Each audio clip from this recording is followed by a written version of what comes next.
नमस्कार दोस्तों, स्वागत है एक बार फिर से आपका पोल्ट्री किसान के यूट्यूब चैनल पे। हमारे पास इतना समय नहीं रहता कि हम अपने बैग को अंदर जमा सके। स्टॉक आने से पहले आउट ऑफ स्टॉक। देखिए, एक पार्टी की बिल्टी ये है, एक पार्टी की बिल्टी ये है, एक पार्टी की बिल्टी ये है और एक पार्टी की बिल्टी है। और ऐसा नहीं कि ये दो दो चार चार बैग है, ठीक है। कहीं 40 बैग, कहीं 50 बैग, कहीं 20 बैग, कहीं 30 बैग, इस तरह से ये हमारा माल जाता है। मेरा ये मानना है कि ये जो बिल्टी मैं आपको दिखा रहा हूँ, इसका दिखाने का मकसद यही है कि आप लोग समझ जाइए कि जो फार्मर अवेयर है, जो फार्मर फार्मिंग कर रहे हैं, वो अपने दाने से कर रहे हैं। उनको अपना दाना बनाकर ही बेनिफिट है। बाकी आप किसी भी तरह से फार्मिंग करें, कॉन्टैक्ट फार्मिंग करें या डीलर के थ्रू करें या किसी भी तरह से फार्मिंग करें, उसमें होना वही है कि जितना आपने कमाया, ठीक है, उतना ही आपका खर्चा आ गया, ठीक है। कभी बचा कभी नहीं बचा, ये हमेशा होगा। सही तरीके से फार्मिंग करोगे तो फ़ायदा होगा, गलत तरीके से फार्मिंग करोगे तो फ़ायदा नहीं होगा। कोई आपसे ये कहे कि मैं दाना सस्ता दे दूंगा, मुझसे ले लीजिए डायरेक्ट, वो भी गलत है, क्योंकि कंटिन्यू कोई दे नहीं पाएगा, ठीक है। अगर आप किसी डीलर के पास जाओगे ये बोल के कि मैं दाना बना रहा हूँ सर और ये दाना बना के मैं फार्मिंग करूँगा, तो वो क्या बोलेगा आपसे? वो यही बोलेगा कि जितने का दाना आपका बन रहा है उतने का मैं आपको प्रोवाइड करके दे दूँगा। लेकिन उसमें छुपी बात बहुत सारी है। देखिए, अब मैं आपको सस्ता और महंगे के बारे में बताता हूँ कि मार्केट में सस्ता फीड, महंगे फीड के बारे में बहुत सारी बातें होती हैं। उससे पहले मैं यहाँ पर बैठ जाता हूँ, क्योंकि खड़े खड़े मज़ा नहीं आ रहा, क्योंकि हम ज़मीन से जुड़े हुए आदमी हैं। देखिए, मैं आपको एक चीज़ बताता हूँ। आपके सामने बहुत सारे क्वेश्चन आते हैं कि महंगा प्रीमिक्स, सस्ता प्रीमिक्स। अब एक एग्जाम्पल ले लीजिए। अगर आपका FCR ज़्यादा बढ़ेगा, यानी आपका FCR 1.5 से ऊपर जाएगा, मैक्सिमम 1.55 या 1.6 तक अगर रहता है, तो आपको पैसा कमाने के लिए अच्छा ऑप्शन रहता है कि आप फार्मिंग में पैसा कमा सकते हैं। जैसे ही FCR इसके ऊपर जाएगा या तो आपका मान के चलिए कि जीरो होना स्टार्ट हो जाएगा। आप कितना भी काम कर लीजिए, आप कितना भी उसमें मेहनत कर लीजिए, नहीं कमा पाओगे। एग्जाम्पल के तौर पे दो कंपनी एक ही प्रोडक्ट बना रही है, मान लीजिए नमक बना रही है। एक नमक सस्ता है, एक नमक महंगा है, लेकिन दोनों एक प्रोडक्ट बना रही है, लेकिन दोनों का कंपेयर करोगे तो जो महंगा वाला नमक है वो आपको अच्छे बेनिफिट दे रहा है, आपको आयोडीन आपका बॉडी में पूरा पहुंचा रहा है, ठीक है। आपके जो छोटे बच्चे हैं उनके लिए सेहतमंद होता है। ये एक एग्जाम्पल था। उसी तरह एक महंगा प्रीमिक्स है, एक सस्ता प्रीमिक्स है। डिफरेंस ज़्यादा नहीं है, क्वालिटी का डिफरेंस है, क्योंकि जहाँ सस्ता होगा वहाँ क्वालिटी से कहीं ना कहीं कॉम्प्रोमाइज़ करना पड़ेगा, ठीक है।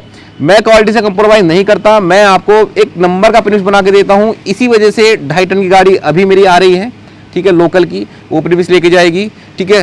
और ये इतनी सारी डिलीवरी है, ये भी देनी है, रिक्शा भी आ गई है, वो भी जाना है, ठीक है। और उड़ीसा तक मेरी डिलीवरी जा रही है। ऑल इंडिया डिलीवरी में होम डिलीवरी करा के देता हूँ। तो ये बहुत सारी चीज़ें मैं बताता हूँ कि आप इस तरह से काम करिए, ऐसे फार्मिंग कीजिए। बहुत सारी टिप्स मैं आपको देता रहता हूँ। अगर आप सही से फार्मिंग नहीं करेंगे तो इस फार्मिंग में कुछ कमा नहीं पाएंगे। देखिए, कोई भी फार्मर है ना, वो एक दूसरे को देखकर फार्मिंग खोलते हैं। अगर उसके गांव में कोई फार्मिंग चल रही होगी तो सोचेंगे कि यार चलो रामलाल ने खोला है फार्म, तो श्यामलाल भी फार्म खोल ले। तो भैया, रामलाल तो बर्बाद है ही, श्यामलाल भी बर्बाद होगा, क्योंकि एक ही पैटर्न पे भेड़ चाल चल रही है, ठीक है। उनको ये पता है कि मुर्गा पालना होता है, फार्मिंग करनी होती है, लेकिन दाने के ऊपर कोई जाता नहीं है। मैंने यहाँ तक देखा है, जो पुराने फार्मर हैं, जो 10-10 साल पुरानी फार्मिंग करते हैं, वो भी अभी तक दाने पर नहीं आए हैं। लेकिन जो हमारे यंग फार्मर हैं, जो यंग तरीके से फार्मिंग करना चाहते हैं, जो पढ़े लिखे लोग हैं, वो पहले बैच में, दूसरे बैच में ही अपने दाने पर आ गए। वो समझ गए हैं कि सारा फंडा ही दाने का है। आप लोग फार्मिंग को ये मत सोचो कि मुझे मुर्गा पालकर पैसे कमाना है, नहीं। आपको दाना अच्छा खिलाना है, तभी पैसे कमा पाओगे। और ये भी बात नहीं है कि आपको बहुत भारी भरकम मशीनें चाहिए होती, कुछ नहीं। ओनली ग्राइंडर से भी काम कर सकते हो, ओनली ग्राइंडर से भी काम चलाया जा सकता है। ग्राइंडर का मकसद होता है आपके जो सोया मक्का, उसको ग्राइंड करना है। अच्छा, दाना होता क्या है, ठीक है। दाना क्या होता है मैं आपको बताता हूँ। सोया, मक्का, ठीक है, प्रीमिक्स और ऑयल, ये 3-4 चीज़ें मिलाकर दाना बन जाता है, ठीक है। अब इन 4 चीज़ों को आपको बर्ड को देना किस तरह से है, वो उसके लिए उसको बारीक करना पड़ता है। बारीक करके उसको ग्राइंडर से निकालना पड़ता है। उसमें 3 तरह की जाली होती हैं, प्री स्टार्टर, स्टार्टर, फिनिशर। वो तीनों तरीके से आप उसको जब जिस एज के हिसाब से वो बनाकर दे सकते हैं। कोई रॉकेट साइंस नहीं है। ये बहुत लोगों के दिमाग में है कि यार दाना कैसे बनेगा, क्योंकि जब फार्मिंग करता है नया आदमी तो डीलर कहता है यार ये तो दाना बहुत ज़्यादा तरीके बहुत डिफिकल्ट होता है दाना बनाना, और बड़ी बड़ी कंपनियां बनाती है, बड़े बड़े प्लांट से बनता है। नहीं, कुछ नहीं है। आज से 20 साल पहले जो मैश फीड चलता था, बस अंतर ये था कि उस टाइम इतनी दवाई अवेलेबल नहीं थी। आजकल इंडिया बहुत तरक्की कर चुका है, साइंस बहुत तरक्की कर चुका है, आपको इजीली दवाई मिल जाती है, इसलिए वो प्रीमिक्स बन जाता है। प्रीमिक्स क्या होता है कि बस एक तरह से जो बूस्ट है ना, आपके बर्ड को जो बूस्ट देता है, आपके बर्ड में जो पूरी जो न्यूट्रिशन वैल्यू डिसाइड करता है, वो प्रीमिक्स के द्वारा हो जाती हैं। बाकी सोया मक्का को बेस लेकर वो अपना इसको बना ले जाता है कि भैया सोया मक्का इतनी डलेगी और इतना हमारा ये दवाई का प्रीमिक्स डल जाएगा, 10% हो 5% हो, ये सारा बन के तैयार हो जाता है।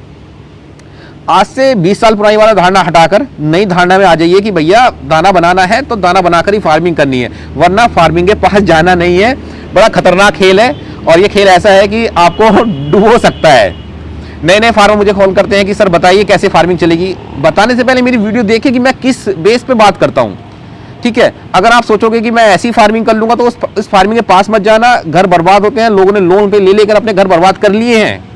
एक्चुअल बात कर रहा हूँ, मुझे इसका बेचने का लालच नहीं है, मैं इसलिए बेचता हूँ कि आपको सही तरीके से सही चीज मिल जाए, जिससे कि आपका विश्वास ना उठे कि ऐसा भी पॉसिबल है कि दाना बन सकता है। हमारा ऑल इन वन प्रोडक्ट है। आपको ये नहीं देखना कि प्री स्टार्टर में अलग से बैग लेने हैं, स्टार्टर में अलग से बैग लेने हैं, फिनिशर में अलग से बैग लेने हैं, ये कुछ नहीं है। एक ही बैग से तीनों तरह का प्रीमिक्स बन जाता है। एक ही बैग से प्री स्टार्टर बनेगा, एक ही बैग से स्टार्टर बनेगा, एक ही बैग से फिनिशर बनेगा, ठीक है। मैं आपको देखो डिलीवरी बताता हूँ कहाँ कहाँ जा रही है डिलीवरी। कस्टमर का एड्रेस छिपाया जाएगा सिक्योरिटी पर्पस के लिए।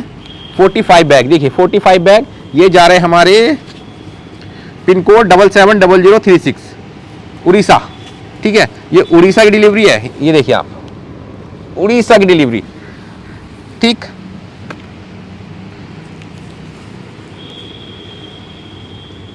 ये उत्तर प्रदेश की डिलीवरी है, यूपी 221705। थोड़ा जूम कर दूंगा मैं, ठीक है।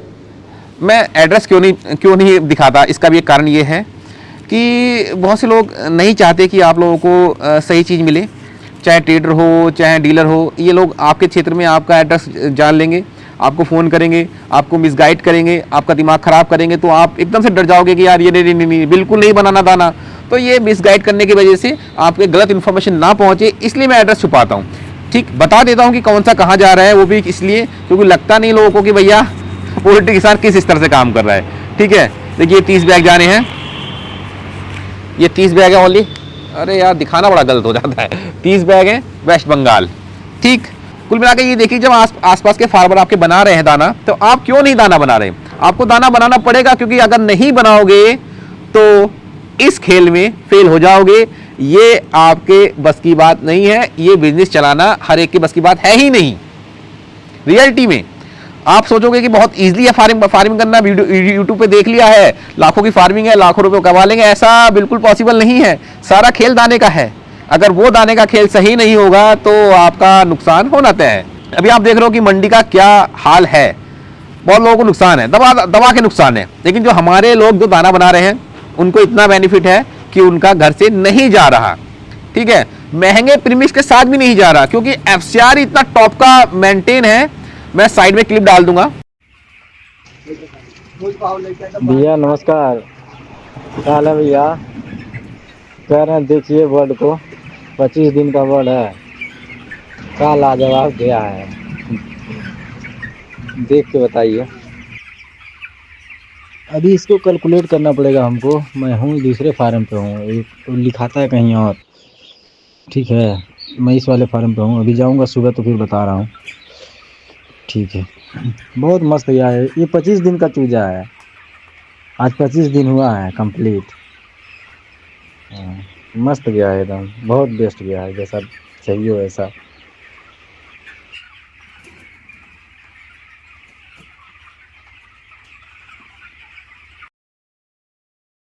आप देखिए 25 दिन का बर्ड और कितना बढ़िया परफॉर्मेंस लेके बैठा है, फार्मर भी खुश है, एफसीआर भी मेंटेन है, तो उसको काहे को नुकसान होगा? क्यों लेगा वो सस्ता प्रीमिक्स? वो तो अच्छा ही प्रीमिक्स लेगा, जहां से इसको अच्छी परफॉर्मेंस मिलेगी वही लेगा ना। मेरी जैसी क्वालिटी ऐसा नहीं कि कोई बना नहीं सकता, पॉसिबल है, लेकिन मेरी प्राइस रेंज में उसको आना पड़ेगा। क्योंकि अगर मैं सस्ता करूंगा तो भैया मुझे जो है ना अपनी क्वालिटी से उससे कंप्रोमाइज़ करना पड़ेगा, वो मैं कर नहीं सकता। ठीक है, 100 लोगों को नहीं दूंगा, 20 लोगों को दे दूंगा, लेकिन उनको खुश रखूंगा, उनको बढ़िया से काम करा लूंगा। ठीक है, पोल्ट्री फार्मिंग में बर्बाद होने का कारण यही होता है कि दाना उनको अच्छा नहीं मिलता है। कभी कभी बड़ी बड़ी कंपनी से तो आप सवाल कहीं कर नहीं सकते। ठीक है, आपका क्या डीलर से बोलोगे कि भैया दाना ये बर्ड आया है, ये ख़राब हो गया है और ये बर्ड वेट नहीं ले रहा, तो डीलर नई नई दवाई दे देगा आपको। तो बहुत सारी चीज़ें हो जाती हैं आपके साथ, आपको पता भी नहीं चलता। कॉन्ट्रैक्ट फार्मिंग का यही हाल है, कभी लॉट अच्छा गया, कभी ख़राब गया। तो कुल मिलाकर फार्मिंग में ऐसा ही डगमगा के चलती है। ठीक है, लाइव स्टॉक बिजनेस है, खेल बड़ा रिस्क का है, लेकिन अगर सही तरीके से किया जाओगे तो लखपति बना दिए जाओगे, नहीं तो रोडपति आने में टाइम लगेगा नहीं। वीडियो दोस्तों पसंद आई तो चैनल को सब्सक्राइब करना। धरती में जुड़ के बैठ के बात कर रहा हूँ, गलत बात नहीं करूंगा। ठीक है, इसी धरती में समा जाना है, तो यही कहूंगा कि ये वो चीज़ है वो आप कर सकते हैं, वरना बिल्कुल भी नहीं कर पाओगे इस फार्मिंग को। ठीक है, मिलते हैं दोस्तों नेक्स्ट वीडियो में, तब तक के लिए जय हिंद, वंदे मातरम, जय जवान जय किसान।